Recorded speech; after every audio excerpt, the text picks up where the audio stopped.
So, hello everyone, and welcome to episode 4 of The Long Road Back, a podcast where we try to talk about the hidden side of injury recovery, to give athletes a voice, and ultimately try and help people on their own recovery journeys to try and make them feel less alone during that process.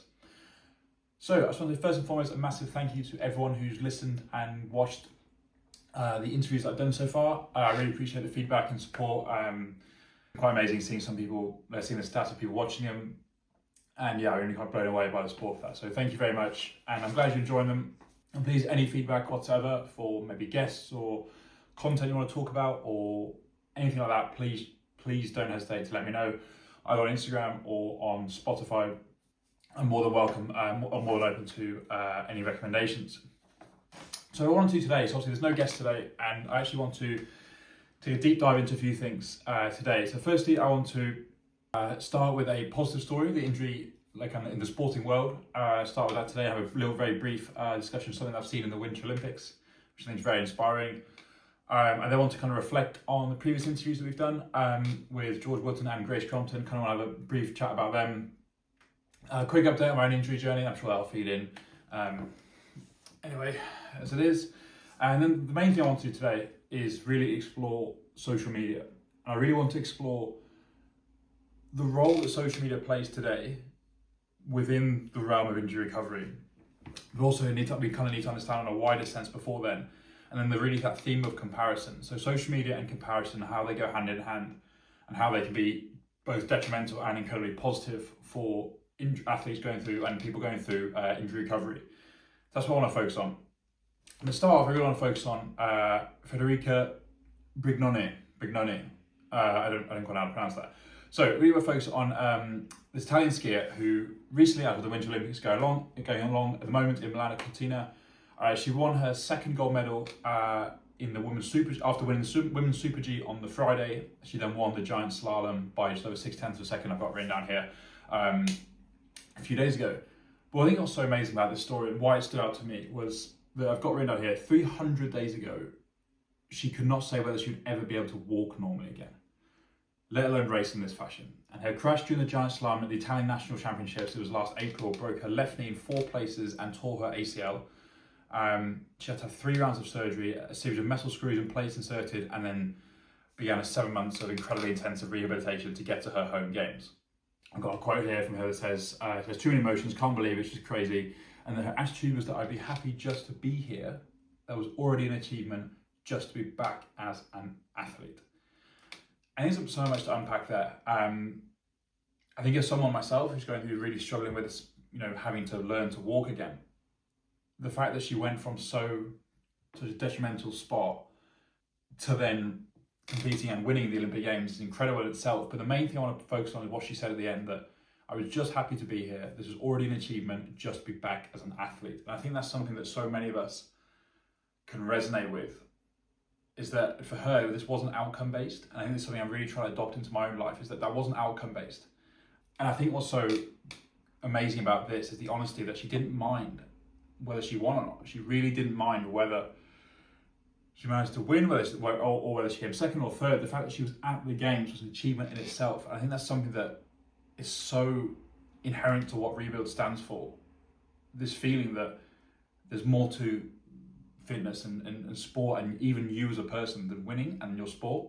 I think that she says herself that she's just so happy to be there, and that so much of her identity and what she associated with her purpose was returning to her sport.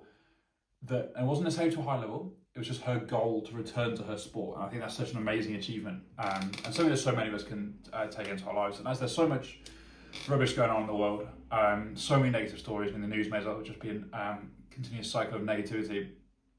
Some of it incredibly important, but obviously some of it very hard to see. I just thought I'd share this. I saw it on, it was the injury psychologist, it was. He posted about it. I just want to copy that again here and resonate it again here. So that's the first thing. And then I want to talk about, moving on to the second part of this, talk about the interviews with George and Grace, and kind of listening back to that interview. There are a few things that really kind of stood out to me. And I've kind of got written down here. The main thing that stood out to me was rest, and the way in which rest was presented and discussed by the two athletes.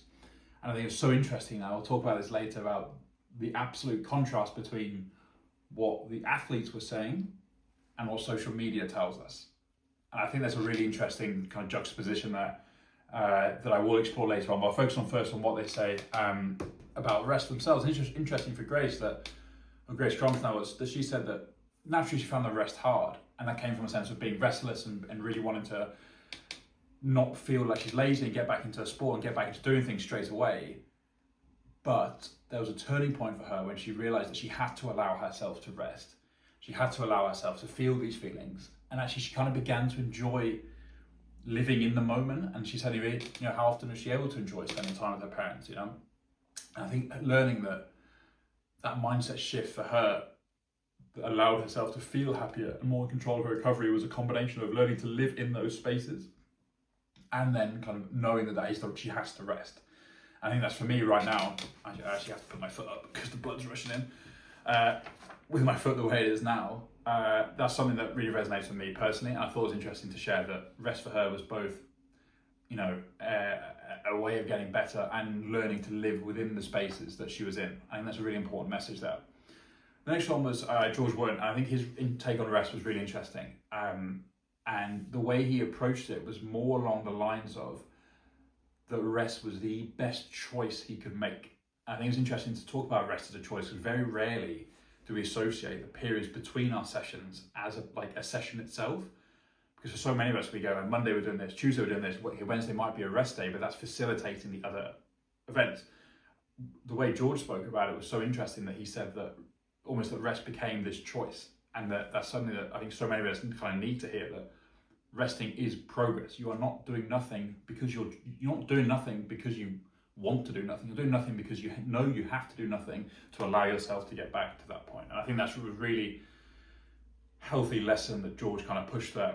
I thought, linked to that kind of sense of identity, that he knew that he made the right decision each time with his own recovery, then he would get back quicker, but also healthier, and he would feel better in those spaces.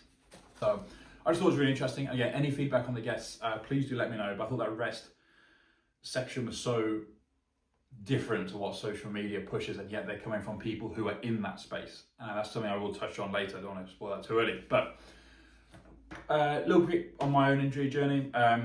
Pretty frustrating. As mentioned, you can see my foot here. Sorry to have it in the, for those of you watching on video, I have to have it up from the blood, otherwise it rushes in too much. Waiting for my stitches to get taken out. Surgery went well, just waiting to kind of get the stitches taken out. And then with my left foot, the one with the chronic nerve pain, we're having to wait for the stitches to come out, and then hopefully I'll see the consultant again. Well, I've got booked in to see him again. Might need an injection or two for the diagnostics, and then kind of go from there, and we can kind of make a decision on how best to monitor both feet and work and help both feet at the same time. So frustrating, but it's not hearing those interviews is really helpful for me personally, knowing that there's resting, I'm not doing nothing for no reason. I'm doing nothing because I have to do nothing, and because it's the right thing to do for my own body to heal the feet and kind of progress from there. So that's kind of my journey. And then I really want to spend the bulk of this episode talking about social media and the theme of comparison. I think it's something that I want to take a deep dive into this, because it's something that gets talked about a lot and loads of us experience, but I really want to explore kind of where social media is at the moment. I think it's important to understand, what social media is as a phenomenon before we can analyze anything else. What social media is pushing at the moment, how normalized it is, and then kind of what I have found with these interviews and starting Rebirth as a way to kind of frame it differently. Then on comparison, and that will lead into comparison, this idea that you can compare up and compare down, and there's two very different things, and I'll come on to that. So the first thing I want to talk about here is this role of social media. So understanding what is the role of social media, what is the purpose, what does it do, what are the connotations of what it does, because it's so important to recognize that. So I was born in 2001. So when I grew up at school, we had Snapchat and we had Instagram at the end. So this was year 11, 10 and 12. But we only really used it. It was all photos, Instagram was all photos. Snapchat was incredibly basic. There wasn't much of the content you see today, and particular short form content didn't really exist. So those two in particular, yes, Facebook was around, but it wasn't the beast that it kind of is today. And it's important to know that it's now transformed into something completely different. And I've actually read here that there's an article from this website called Verka. You can look it up afterwards, I'm not too sure. is VERKAL, and it discusses how social media is beginning to replace search engines. As people are more frequently turning to social media like TikTok and Instagram to find, and Twitter or X, to find information. And that already is such a drastic change from when I was younger, slightly younger. The fact that, at school, of course we'd use Google, of course, it was natural. But now to hear there's more and more people actually using social media to find information and search things up, whatever the phrase is, and search things up. And actually, as I've tried to explore posting on social media, lots of the key points that these, insight creators say to how to grow your account is to use keywords, because platforms are pushing this. I've got a few stats here. So a report from Crop Inc. shows that 46% of Gen Z prefer using social media over traditional search engines like Google or Bing when finding information. I haven't had Bing in a while. Data cited by TechCrunch suggests that almost 40% of young people, when looking for a place for lunch, don't go to Google search or Maps, they go to Instagram or TikTok. Another survey from Search Engine Land distinguishes product discovery behavior among Gen Z, and more people discover products on Instagram, which is 30%, TikTok 23%, than via Google, which is 18%. So this huge demographic is changing. The market is changing via social media, and the access to information is changing. And I'm kind of putting my international relations hat on here, like a master's from uni, but there's also a massive distrust and decline in the trust of experts because of social media. And I'll explain what I mean by that.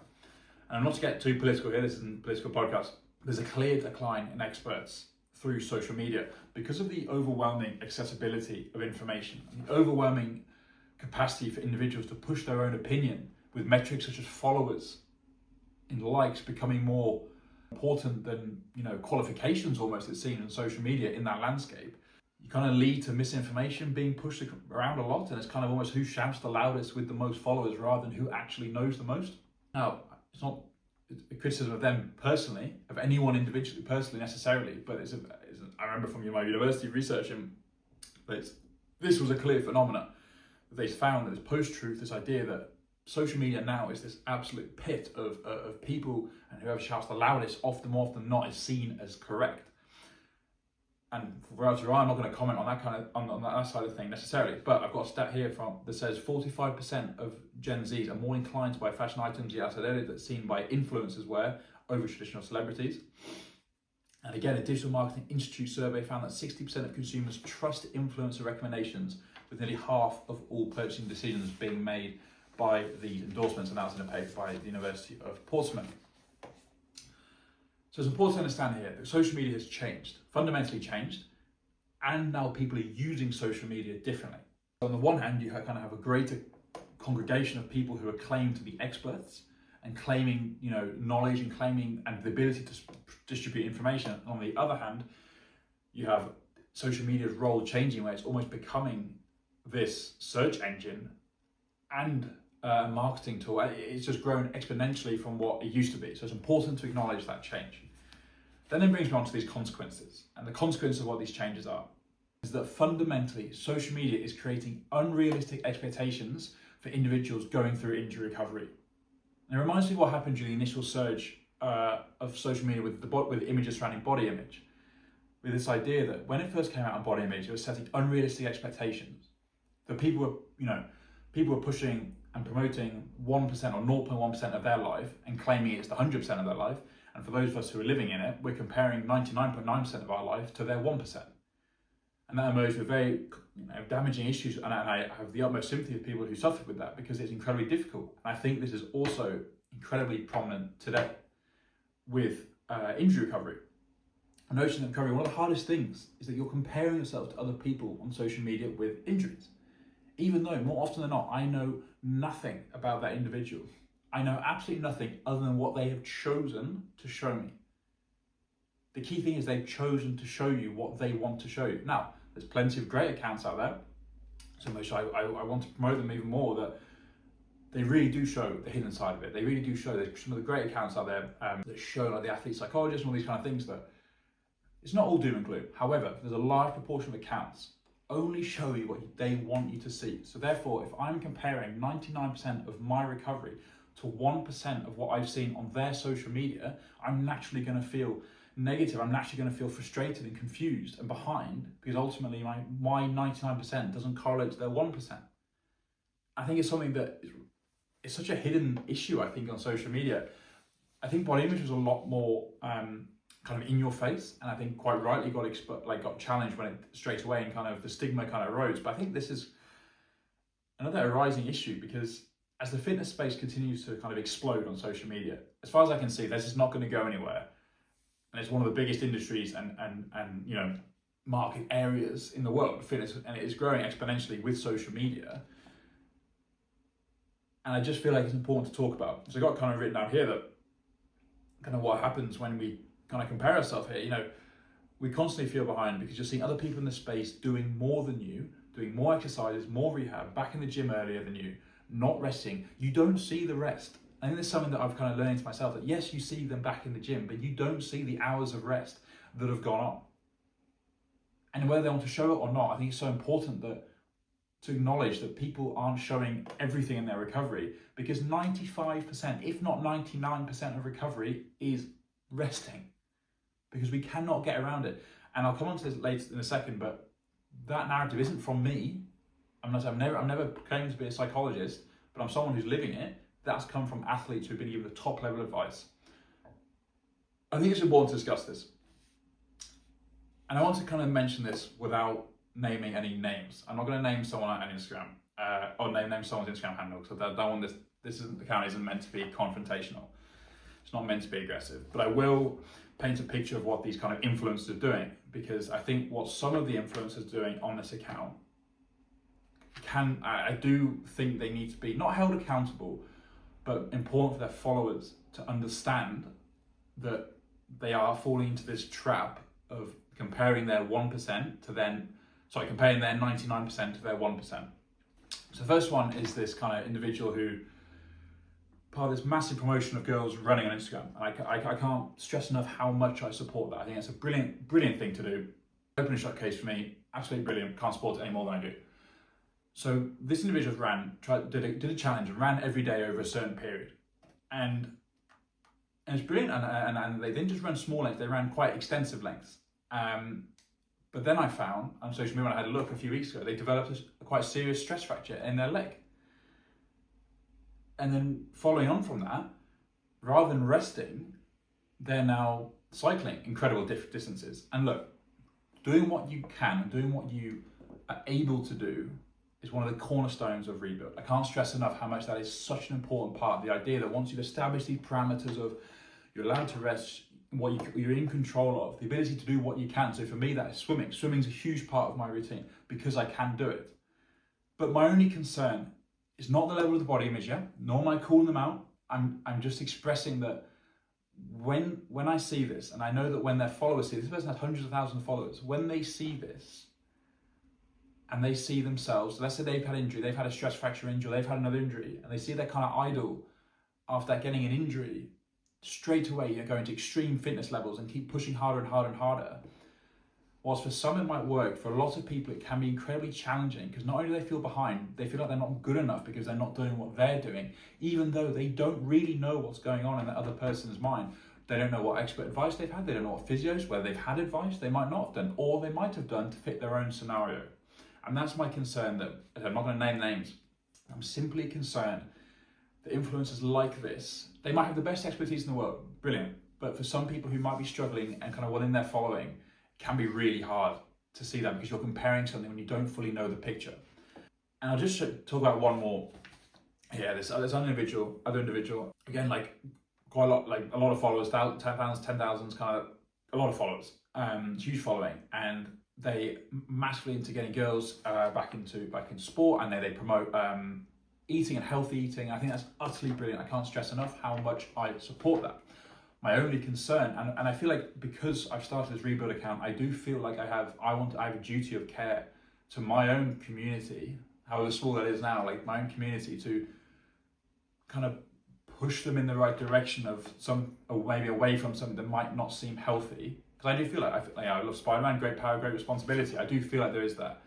So this individual had an injury in a game they were playing in a kind of professional sporting environment, damaged himself, and I've utmost sympathy. It did look very painful, and I have the utmost sympathy. Again, this account is all about that kind of thing, all about sympathy.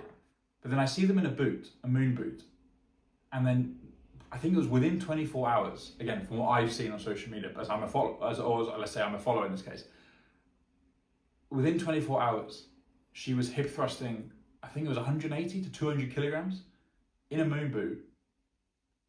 And I just kind of sat there and I thought, look, incredible physical achievement. But when you have yourself said that this is a really bad injury, you're struggling with the consequences of it, to then post straight away that you're hip thrusting an incredible amount of weight, I just feel, without the following base knowing what you've done, can send an incredibly negative message to a lot of people. Now, it's not remotely intentional, but I just want to think it's important from, again, within my community to kind of, not call this out, but kind of point it out that, so we don't know what her injury is, but yet all we can see is someone in a moon boot hip thrusting a stupid amount of weight. So that then maybe says to people who are injured, who might have genuinely fractured their ankle, or like myself, like displaced bones in my foot and I'm in a moon boot, that, oh, I can do that. If she can do it, then I can do it. But we don't know what expertise she's had. We don't know what her injury is. So therefore we cannot compare ourselves to her situation. And my only concern with these things is that sometimes if they post these things, and this is what kind of comes full circle, that they post these things, and maybe unknowingly that followers will look at that and go, oh, I should do that. If they're in a boot, I can do that. Even though we don't know what her injury is. And I actually just saw a few days ago that within the 2 weeks, she was already jumping again. Jumping and doing cross jumps and single leg bounds, whatever. Brilliant. I'm so happy that she's recovering, and I wish her the absolute best with her recovery. My only concern, and the reason I brought this up, is within the practicality of the posting and the nature of social media, as I talked about before, that we have to be so careful, because while she was able to do that in a moon boot, and she's actually able to go from being in a moon boot to recovering to jumping within 2 weeks, so naturally she probably is able to do hip thrusting without damaging the foot. There are lots of people out there who are in an ankle brace, or, you know, myself here in wrapping here, or in a cast, and we'll see that and go, oh, I've got it, she can do it, I can do it, but we don't know the extent of her injury. So, to summarize, I'm not challenging them personally, I'm challenging the notion and the theme of social media, where we don't truly know what's going on, but we then naturally compare ourselves to it. And I just wanted to make sure that I feel like I have a responsibility to kind of make sure, I want to push as much as I can, and people might say the same about me, but I know for that I'm pushing as much as I can to show you all the bits that happen, all the kind of positives and negatives, rather than only showing you a few bits. And we've just got to be so careful, because I know, let's say for myself, if I've seen someone in a moon boot and doing some things in the gym, my immediate thought is, oh, maybe I should be doing that. And I just think it's something to think about. So this leads on to my final point of comparison. And I listened to I attended an online seminar run by X-Tape and the athlete, the injury psychologist, I think his name is that, I will double check. And they talked about comparing up and comparing down, because I think it's important to acknowledge with social media and with the way social media is now, and the nature of influencers now, and the kind of currency that is likes and views, and begins with expertise and all we've said, that it's human to compare. We're going to compare. So it's kind of building from that, and that's what the seminar kind of explored was, okay, if we are going to compare, how can we compare in a healthy way? And there's two kind of ways of doing it. Now the first way is comparing down, which is something I've talked about a lot here. So this idea, when we see these influencers, or these people on social media, and they're posting these things, or they're hip thrusting a stupid amount of weight in a moon boot, and we don't know the true nature of the injury, so we're going to compare ourselves. We're thinking, oh, I should be there. I should be doing that. Or if I see, are following a stress fracture, they might be cycling. Oh, I should be doing that. And it's this nature that you're associating a negative connotation to your own recovery through them, even though, again, we do not know the consequence of their injury. The way in which what sport means to them is here, and the injury is here. So if what sport means to them is even remotely different what it means to you, and the injury is slightly different, the outcome will be different. So fundamentally, it affects us all differently. And I think it's important with this nature of bad comparison, is the idea that you should be there, the idea that I should be like that. They went into detail and they really explained that it's something we really want to try and kind of move away from, this idea that we should be somewhere where we're not. Then they kind of framed it to this idea of good comparison. And this is kind of where my love of film and TV kind of come in. Because they did say that when we compare, if we can try and compare ourselves upwards, it will make the world of difference in our recovery. Because rather than going, I should be like them, we look at other people and go, okay, I want to be like that. How can I get to that point? Oh, they've made it. That's inspirational for me. I can use that in my own recovery. And that's what I really want to do with Rebuild. I really want to push this narrative through with the athletes coming on board for these interviews. Because I really want to get across that no matter what you hear on social media, they could put all these kind of things. These influencers might be saying one thing, and they're incredible athletes in their own right. But I know that when I've spoken to these elite athletes at the top of their game, going to the Olympic Games, setting world records in the growing sport that Hyrox is, they're stressing rest. So on the one hand, you've got them stressing rest, but on the other hand, you have social media pushing to do more, to do more, to do more. I just feel that there's a real natural kind of conflict there. So what I've learned from doing these interviews is that whilst the athletes push resting and social media pushes doing more, I really want to try and push here that we really want to compare upwards. And this is where it kind of brings into my kind of love of film and TV, because I think there's so much of a big part of film and TV is the characters. And I mentioned it in my interview with George Wotton that sometimes it really is just comparing yourself to moments in film and TV that have a particularly resonate with you. So for me, there's a clip in The Dark Knight Rises where Batman, Bruce Wayne, whichever one you want to call him, I won't get into that, is climbing out of the pit. And the whole thing is he's rising up. And all you can see is the well, and he's climbing up the walls. And every kind of step he takes is like a more closer to freedom. The example of The Dark Knight for me resonates so much because that idea that he's climbing out of the well, it's me. That's how I feel right now. The idea that every kind of step I take, every climb I take, every day I rest, every time I make the right decision, I'm one step closer to the top of that well. And that's the idea of comparing upwards, that we're not listening to the negativity of social media, but if we see someone on social media that inspires us, we allow ourselves to inspire to try and be more like them. Okay, well, what are they doing in their recovery that I can bring into my recovery, rather than, oh, I should be doing that, I should be working. I think there is a distinct difference there. To kind of come to the end of the episode, I want to summarize that I'm not against these people on social media. I'm not remotely against people posting fitness content and whatnot. As I said, I couldn't be any further in support of these causes that they're pushing.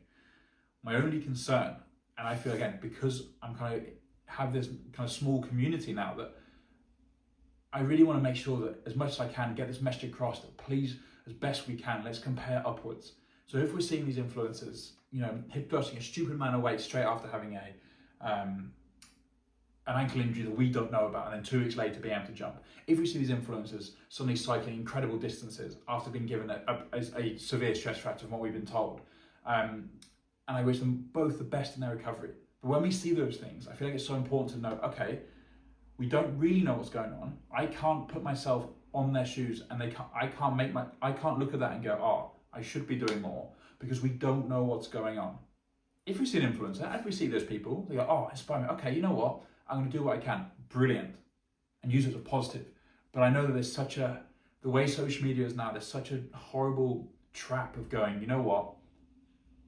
I'm going to try and do what they're doing, and I should be there, and I should be doing more. So it's a really difficult balance. And that's why, and I really want Rebuild to get that across, that you have social media here on the one hand, with the minefield of we don't really know what's going on, but they're pushing these exercises and we should be doing more. With the comparison to the elite athletes that I've had on the podcast so far, all of them have stressed resting and the importance of rest and just how important that is, and allowing yourself and your body the time it needs to recover. And I really want to push that as much as possible as an idea of a good comparison. So I hope you enjoyed that deep dive. I quite enjoyed getting my kind of international relations hat back on. Thank you for the support again. There'll be another episode next Sunday.